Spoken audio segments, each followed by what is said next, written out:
E vamos receber novamente aqui esse grande profissional da área de saúde, o nosso querido psicanalista clínico, né, o nosso querido Dr. Ivan Santos, psicólogo. Ele vai trazer pra gente aqui um tema bastante significativo que diz respeito à vida de muitos pais, né, e de muitas mães que passam por esse tipo de problema, né, doutor?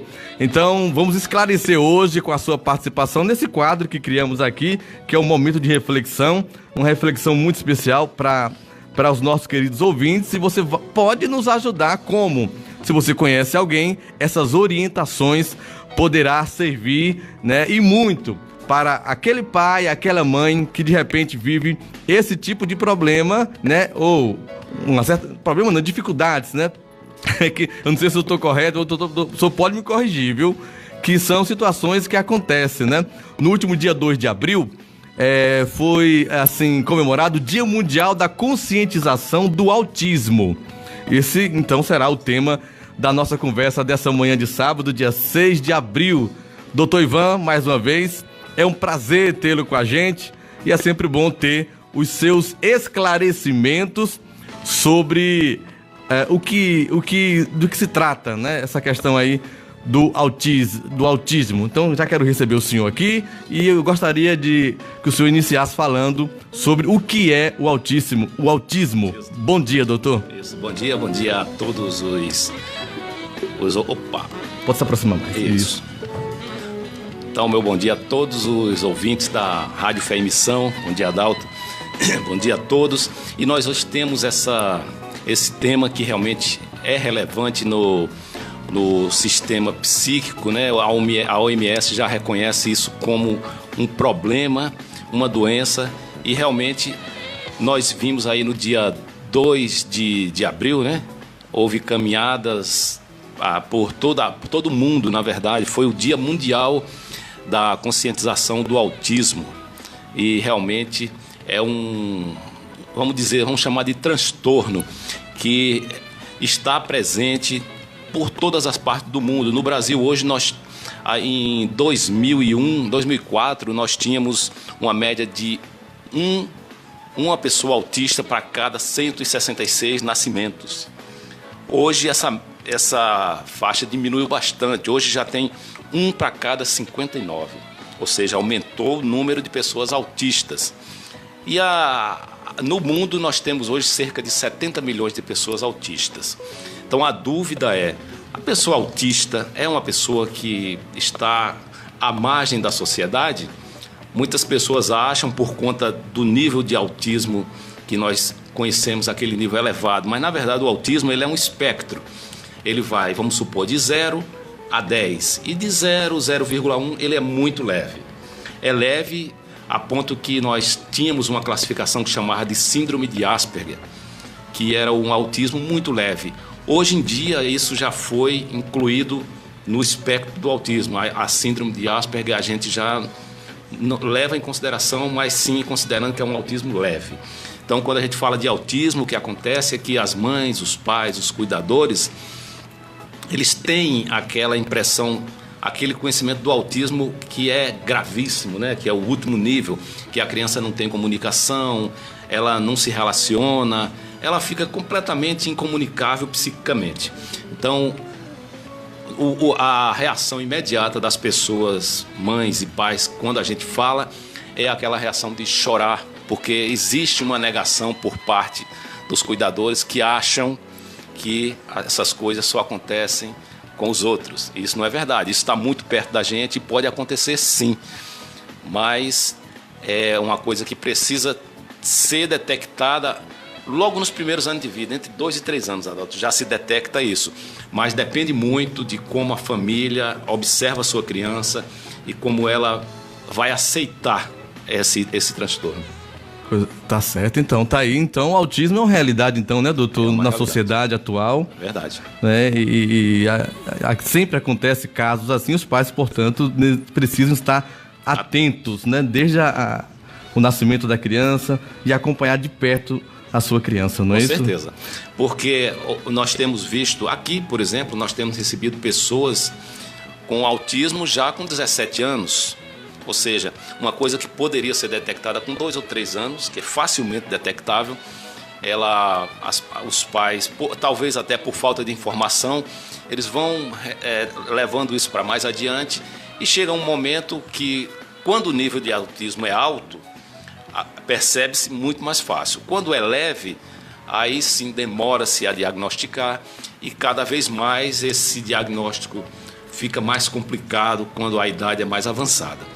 Mas assim, diagnosticou, tem agora que buscar sim outros especialistas. No caso, a gente encaminha daqui para neurologista, para fonoaudióloga, depende muito do grau, né? Do nível. Exatamente, depende muito do grau, porque a criança ela começa a perder funções de comunicação, de socialização e começa a ter comportamentos que a gente diz que são comportamentos estereotipados. E aí sim você começa a perceber e tem que sim que buscar esses outros especialistas. Tá certo, então. Doutor Ivan, então quais são as causas do autismo? O senhor tem como o senhor esclarecer para a gente, para as pessoas que vão nos acompanhar ou estão nos acompanhando pelas redes sociais, pelo site, pelo aplicativo?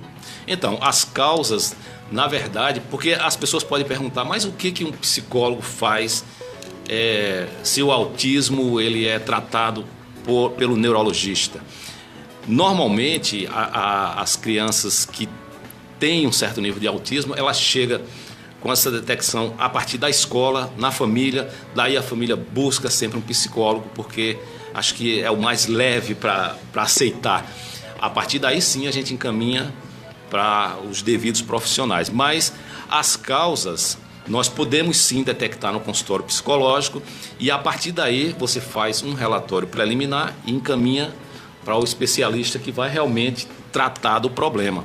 Porque as causas, como você me perguntou, elas são multifatoriais. Ok. São várias causas. Tem os fatores ambientais, tem os fatores familiares, tem fatores hereditários. Pode acontecer também por conta de um acidente que ocorreu. Essas doenças que trazem infecções, elas também podem desencadear esse processo. Então, as causas são variadas. Não podemos dizer que é por conta de uma ou de outra, mas sim por causa de multifatores. Então, as causas, nós podemos sim dizer que o certo é que tem sim alterações cerebrais que vão ser detectadas em exames de imagem. Então, causas multifatoriais. Ok. Estamos conversando aqui, pessoal, com o Dr. Ivan Santos. É isso? Isso. Psicólogo, né, psicanalista clínico. Exato. É um homem, né, grande profissional da área de saúde que tem colaborado de maneira efetiva, né, para o atendimento às pessoas que necessitam desse tipo de serviço aqui em Camaçari, mais precisamente na paróquia Santa Luzia, que ele atende aqui. Quais são os dias, doutor? Na quarta-feira, o dia inteiro, e no sábado, somente pela manhã. Somente pela manhã. Então, sempre que você necessitar, ele está aqui à disposição. Basta vir aqui na Secretaria Paroquial, no bairro da Gleba C, da paróquia Santa Luzia, com o nosso amigo Padre Márcio Menezes. Vamos então continuando falando sobre o autismo. Doutor, quando se fala em autismo, não tem como dissociar da família, né? Isso. É o pai e a mãe. Uhum. Os pais, eles conseguem identificar, além do profissional de saúde? Consegue. Eles por si só, eles conseguem identificar essa necessidade especial de um filho, de uma filha que tem o autismo? Eles conseguem, desde que a família tenha um certo nível de informação a respeito do problema, ela consegue sim detectar. Quando a família não faz essa detecção, ela vem a partir da escola, porque isso fatalmente vai ter reflexo no aprendizado. E quando o aprendizado está deficiente, a escola comunica e os pais começam sim a observar mais. Mas é muito simples. A partir de 2 ou 3 anos de idade, você já consegue identificar que a criança tem autismo.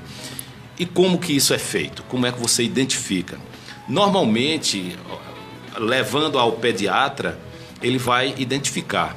Às vezes o psiquiatra. Mas para chegar a esse tipo de observação, deve ter sim uma queixa inicial, que na maioria das vezes vem da escola, e a partir dessa queixa o profissional vai analisar se realmente essa criança se insere dentro daquele espectro que a gente chama de transtorno do espectro do autismo. E a partir daí vai sim se verificar qual é o grau de comprometimento dessa criança e levar para o tratamento adequado, que nós podemos ter vários tipos de tratamento. Vai depender muito do nível de comprometimento que essa criança vai apresentar. Pode ser tratamento medicamentoso ou somente psicológico. Tem uma variação muito grande o espectro. Chega a um nível que, às vezes, a criança tem autismo, mas ele não é detectado como autismo, porque ele chega a ser confundido com a pessoa tímida, uma pessoa que não tem comunicação, uma pessoa que não se socializa. Aí se confunde com timidez, quando, na verdade, é uma coisa um pouquinho mais, que precisa de mais cuidados e que precisa ser detectada, sim, por um desses profissionais. Ok. Doutor, sobre o autismo, né? Eu tô sempre querendo enrolar a língua aqui, mas autismo, os sintomas e como tratar dessa realidade que acontece muitas vezes na família. Pois bem, como os sintomas, na verdade, as mães, principalmente, elas são orientadas. A criança pequenininha, quando ela mama, ela tende a olhar para a mãe, tende a ficar olhando nos olhos da mãe. A criança autista, ela não tem essa capacidade, ela fica com um olhar vago, para o nada. Então, a criança normal, vamos dizer assim, entre aspas, ela dá risada com a mãe. A criança autista não tem essa capacidade, ela fica muito séria. São consideradas crianças muito sérias, porque não dão risada. São crianças que vão para o braço de qualquer pessoa que chegar, ela não discrimina assim para ter, assim, eu gosto dessa, eu quero ficar com essa. Não, ela vai para qualquer pessoa, seja ela uma pessoa da família, seja ela uma pessoa da rua, seja uma pessoa desconhecida. As crianças autistas, elas têm essa característica, elas vão para qualquer pessoa. É um dos sintomas clássicos que a gente percebe, além desse da criança não olhar os olhos da mãe. E depois, quando ela cresce um pouquinho mais, aí sim você pode ver sintomas que são mais claros, como, por exemplo, uma criança autista, Dalton, ela brinca com um carrinho, por exemplo. Ela desmonta todo e ela brinca com a roda. É uma característica. Por quê? Porque ela tende a gostar de movimentos repetitivos. A roda fica naquele movimento circular e ela fica observando por horas aquilo ali. Então, facilmente, a mãe ou o pai vai perceber que aquilo é uma coisa diferente, no mínimo, né? Então, elas têm sim essa capacidade de ficar, é característica, na verdade, né? De ficar observando um ventilador de teto, por exemplo. Ela pode se fixar naquilo ali e ficar horas olhando. Então, se eu tenho o meu filho e ele fica olhando o ventilador de teto por 20 minutos, eu já vou achar estranho. Imagina o dia todo, né? Então, outra característica das crianças autistas é elas terem, por exemplo, vários carrinhos de várias cores. Aí ele separa por cor, separa por tamanho, ele escolhe uma característica e faz aquela separação. E isso já é um sintoma que você pode sim observar nas crianças autistas. E como esses, existem vários outros. Tem, por exemplo, você chama uma criança autista, ela é como se ela não escutasse. Ela vai perceber que você está chamando 2, 3, 4 vezes depois que você chamou. E isso, às vezes, é confundido com problema de audição. Às vezes, a criança está olhando num determinado ponto e é confundido com problema de visão. Tem várias coisas que podem ser confundidas, mas um especialista, quando ele começar a analisar o fato, a queixa, ele vai perceber sim que há algo mais aí. Ok. Doutor Ivan, psicanalista clínico, estamos conversando com ele aqui, gente, sobre o que é o autismo, quais são as causas, como identificar os sintomas e como tratar. Olha, gente, na última semana, né, foi a semana de conscientização do autismo, que é uma importante oportunidade para mostrar para a sociedade que esse público, eles podem ter o seu espaço no mercado de trabalho, nas universidades, nas escolas, né, doutor, nos grupos sociais e em outros lugares que pessoas não autistas já conquistaram. Entretanto, sabe-se que ainda existem obstáculos para que muita coisa seja colocada em prática. Não são poucos os casos de preconceito ainda envolvendo cidadãos que convivem com o transtorno do espectro autista, não é isso, doutor? Que é o TEA, né?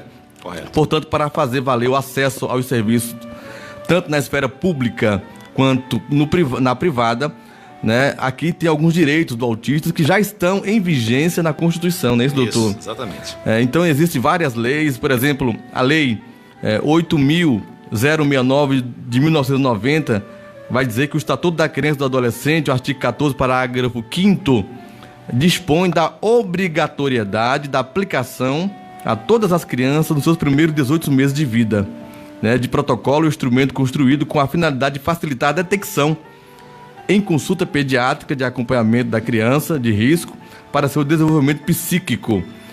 Mas também tem outras leis aqui que é interessante, que ressalta o direito, né?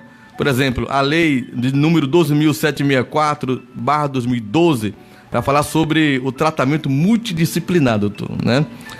Que diz assim: responsável por instituir a Política Nacional de Proteção dos Direitos das Pessoas com Autismo, afirma que todas as pessoas que convivem com o TEA, né, que é o autismo, né, doutor? Isso. Têm direito a tratamentos através do Sistema Único de Saúde que sejam necessários para o seu desenvolvimento geral. Então, as leis asseguram isso, né, doutor? Esse tratamento é importante que o poder público também, né, faça o seu papel. Com certeza, é verdade. De cuidar dessas pessoas com necessidades especiais, né? E a gente não olhar com aquele preconceito, né, que infelizmente ainda existe quando alguém tem esse tipo de situação, né, doutor? É verdade. Então, o que acontece? Como é um transtorno que tem um espectro, há pessoas autistas que podem sim conviver normalmente na sociedade. É por isso mesmo que há essas leis de inclusão, mas há pessoas que têm uma vida quase normal, mesmo tendo o transtorno, justamente por conta do que a gente falou, do espectro. Pode ter mais ou menos. Essas que têm menos, há sim medicamentos que você pode ministrá-los e ele pode ter uma vida quase normal. Não é à toa que nós temos aí, pelo mundo afora, vários autistas que se destacaram. Um deles, você deve conhecer bem, é o Messi. Sim, sim. Messi é autista. Ele não dá entrevista porque ele tem problema de comunicação. Dificilmente ele dá uma entrevista, mas ele é autista.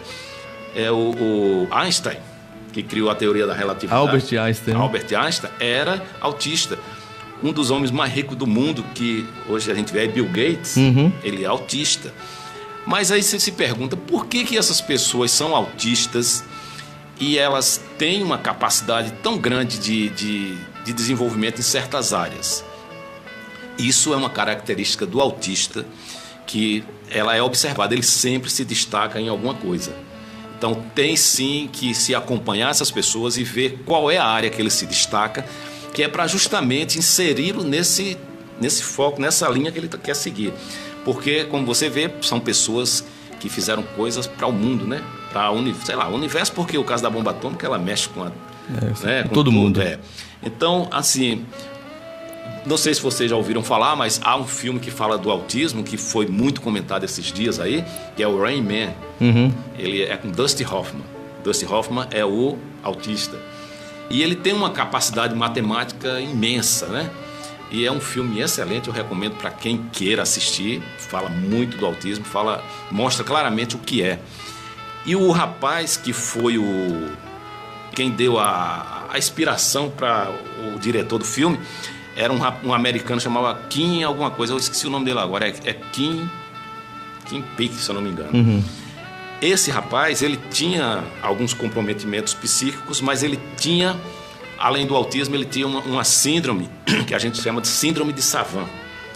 Ela dá a você uma capacidade extraordinária de fazer alguma coisa. Ele tinha a capacidade de decorar qualquer livro em poucos minutos. O tempo dele ler. Então, até o final da vida dele, ele decorou 12 mil livros, inclusive a Bíblia. E ele sabia qualquer um daqueles livros, se você perguntasse a ele o que está escrito na página daquele livro, na página 20, no meio, no parágrafo 2º, ele sabia exatamente o que estava escrito, incluindo vírgula, ponto. É uma coisa impressionante. Impressionante. Né? Impressionante. Então, essa síndrome dá essa capacidade, mas não quer dizer que as pessoas autistas terão a síndrome de Savant.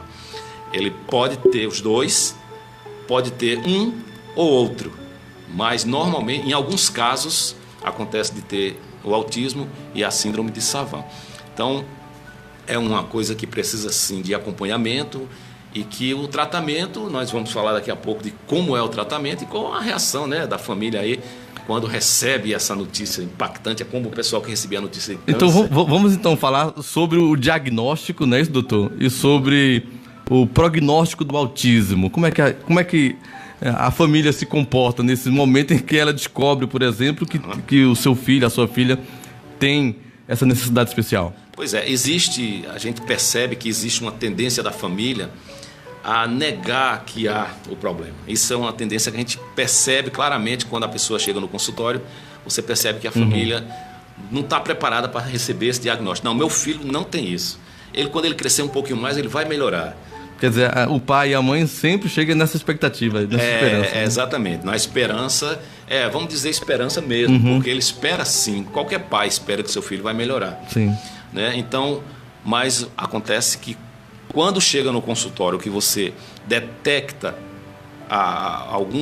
não só esse, né? Qualquer diagnóstico ele é ruim para a pessoa, né? Mas no caso do autismo tem aquele estigma, né, da pessoa autista ser excluída, porque vem logo na mente a ideia do autismo grau máximo, quando na verdade ele pode ser um autista e ter uma vida absolutamente normal. Então, como é que a reação da família? Normalmente é a mãe que traz. E quando você fala, provavelmente, porque você não afirma que o diagnóstico ele é feito com uma equipe multidisciplinar, que envolve o psicólogo, o psicanalista, envolve o neurologista, envolve a fono, né? E às vezes o psiquiatra. Mas esse diagnóstico é sim dado pelo psiquiatra ou pelo neurologista. Claro que com as informações que vêm do consultório psicológico. Então, quando a mãe ou o pai ou a pessoa que está ali, que tem a ligação com a criança, recebe essa notícia, normalmente ela chora bastante. Chora, e eu deixo chorar no consultório, ele pode chorar à vontade. Sim. Porque isso é realmente o desabafo, você passa a assumir uma coisa que você não tinha coragem de assumir antes. Doutor, quando a família descobre essa necessidade especial do seu filho, da sua filha, aí cabe também uma responsabilidade muito grande dos pais no tocante ao cuidado diário, não é isso, doutor? Além do profissional de saúde, exatamente, é preciso que os pais assumam para eles essa responsabilidade, né, que eles terão daí por diante, após o diagnóstico de que aquela criança ou jovem apresenta essa necessidade. Essa parte que você se refere da família, ela é uma das partes mais importantes, porque vai mostrar a família, na verdade a gente vai cuidar da criança e vai tratar da família, porque a família precisa sim ter informação, ter conhecimento, saber como lidar com aquilo ali, que é para não agravar ainda mais o problema daquela criança. Então realmente a família, ela está sim inserida no processo e é parte integrante importantíssima. É bom que se frise isso, porque um trabalho psicológico ele pode ser destruído na família. Você faz o seu trabalho psicológico, mas o ambiente continua o mesmo. E acaba que esse trabalho fica mais difícil, né? Resolve, mas fica mais difícil. Então a gente falou do diagnóstico e a gente pode falar depois do prognóstico, se for o caso, se você quiser. Pronto. Vamos dar uma resumida então no prognóstico, pode ser, doutor? Rapidamente para a gente resumir, por conta do tempo, né? Isso. Claro que todos os esclarecimentos são de fundamental importância e você vai poder também ajudar alguém, né? Vai ficar gravado em nossa página, em nossas redes, e o doutor também, ele está aqui para orientar, para ajudar você, ou se não for você, alguém que você conheça, que de repente esteja passando, né, doutor, por essa situação, né, que não é fácil para ninguém, mas é possível, né, aquela pessoa que tenha essa necessidade ter uma vida normal, né? Exatamente. O prognóstico, doutor, diga pra gente. Então, você tem casos leves, moderados e graves. Então seriam 3 tipos de prognóstico. O que seria o prognóstico? É o que como você vai ter o final dessa história, né? Então, para os níveis leves, o prognóstico é muito bom, que você pode tratar com medicamentos e a pessoa tem uma vida absolutamente normal, como as pessoas autistas que nós falamos, tinha a vida absolutamente normal. No autismo um pouquinho mais avançado, aí sim vai tratar com psicoterapia e remédios, mas sempre com o intuito de inserir essas pessoas para ter uma vida que possa ser considerada pelo menos o ideal para conviver em sociedade. E nos casos graves, o prognóstico é um pouquinho mais complicado, porque são crianças que não têm absolutamente nenhuma capacidade de comunicação, nem de ter sentimentos assim, de carinho, essas coisas. Então o prognóstico pior seria aqueles casos que tem sim o ponto mais grave do autismo. Então pode sim ser muito leve ou pode chegar ao nível que realmente não vai ter como inserir essa criança na sociedade. Ela vai precisar sim ser tratada, mas o nível de comprometimento dela não deixa que ela seja inserida, por exemplo, no mercado de trabalho. Quer dizer, é um pouco mais agravante. Muito mais grave. Já é o nível, último nível, né? Certo. Vamos dizer o 10. Mas, na maioria dos casos, os autistas são sim inseridos tanto no mercado de trabalho como na vida em sociedade. Isso aí é realmente fato. Ok, gente. Tá então a explanação importante do nosso querido Dr. Ivan Santos, ele que é psicanalista clínico. E a gente falou hoje no programa, no quadro Momentos de Reflexão, né, doutor? Isso.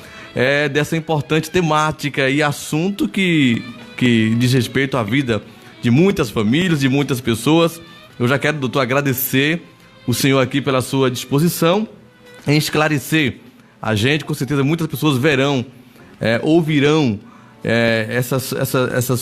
a sua participação aqui com a gente, e no próximo sábado, se Deus quiser, tem mais novidades. O doutor estará aqui novamente, né, trazendo o tema, né, que ele domina, que ele tem conhecimento. Um tema sempre que diz respeito à vida das pessoas, né, doutor? Isso. E na sua área, na área de psicologia, né? Eu posso que é importante. adiantar que a gente pode falar. Pronto, à vontade. Falar na próxima semana de fobias. Pronto. São medos exagerados e que têm tratamento sim. Ótimo. Próxima semana, pessoal, no próximo sábado, dia 8, nós vamos falar sobre fobias. Isso. E aí você fica atento, fica ligado, né? E quem sabe você tem fobia ou tem fobia, eu nem sei. Mas, enfim, mas deixa pra próxima, sábado o senhor fala. Vamos identificar. Vamos sim. Muito obrigado. Falamos hoje sobre a conscientização, né? Que foi no último dia 2, o Dia Mundial de Conscientização do Autismo. O doutor Ivan esclareceu muito pra gente aqui, porque para cuidar e educar é preciso também conhecer, né, doutor? Muito obrigado. Ótimo sábado para o senhor. E se Deus permitir, sábado que vem o senhor estará aqui de volta, batendo esse papo, né, esclarecedor, com orientações precisas para as pessoas que necessitam, né, dessa orientação de um psicanalista clínico, de um psicólogo, tá bom? Ok, certamente estaremos aqui com o maior prazer. Valeu, meu querido. Paz e bem. Aí, gente, doutor Ivan, grande figura, grande profissional. Lembrando, ele atende aqui na Paróquia Santa Luzia, às quartas-feiras. Repita aí, por favor, doutor. Às quartas de manhã e à tarde, e aos sábados somente pela manhã. Aos sábados somente pela manhã, e às quartas o dia inteiro. O dia inteiro. Se você deseja e precisa, procure aqui a Secretaria Paroquial. Isso. Nosso querido padre Márcio Menezes, que tem essa parceria forte com o doutor Ivan e tem ajudado muitas pessoas. Graças a Deus. Valeu, meu querido. É isso aí. Vai na paz. Doutor Ivan, gente, bateu um papo com a gente, psicólogo aqui e atuante, viu? E tem ajudado muitas pessoas.